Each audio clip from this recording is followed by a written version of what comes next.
টিফিনের পয়সা বাঁচিয়ে ত্রাণ শিবিরের শিশুদের খাওয়ালেন পড়ুয়ারা। বৃষ্টির জল জমে বাড়ি ছাড়তে হয়েছে এলাকার 30 থেকে 35টি পরিবারগুলি স্থানীয় স্কুলে আশ্রয় নিয়েছে। এবার সেই স্কুলের পড়ুয়ারা টিফিনের পয়সা বাঁচিয়ে ত্রাণ শিবিরে কিছু শুকনো খাবার তুলে দিল। গাইঘাটার পাঁচপোতা ভাড়াডাঙ্গা উচ্চ বিদ্যালয়ের ঘটনা। স্কুল সূত্রে জানা গিয়েছে, বিদ্যালয়ের একাদশ শ্রেণীর ছাত্রছাত্রীরা তাদের টিফিনের পয়সা বাঁচিয়ে স্কুলে আশ্রয় নেওয়া পরিবারগুলোর বাচ্চাদের হাতে খাবার তুলে দিল। খাবারের মধ্যেই রয়েছে বিস্কুট, ছাতু, মুড়ি, গুড় ইত্যাদি।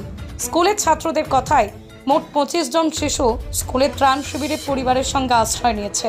আজকে তাদের শুকনো খাবার দিলাম, ভবিষ্যতে আরও কিছু দেবার পরিকল্পনা রয়েছে তাদের। ছাত্রছাত্রীদের এমন উদ্যোগকে সাধুবাদ জানিয়েছেন স্কুলের শিক্ষকরা। তাদের বক্তব্য, স্কুলে পর্যাপ্ত ত্রাণের ব্যবস্থা আছে প্রশাসনের পক্ষ থেকে, কিন্তু স্কুলের ছাত্রছাত্রীদের টিফিনের পয়সা বাঁচিয়ে এমন উদ্যোগ অবশ্যই প্রশংসা করার মতো। আমাদের পার্শ্ববর্তী এলাকার লোকজন আমাদের বিদ্যালয়ে আশ্রয় নিয়েছে। সেখানকার জলের প্রচণ্ড খারাপ অবস্থা, জল কবে নামবে তারাও আমরা ঠিক বুঝতে পারছি না, জলের যে অবস্থা।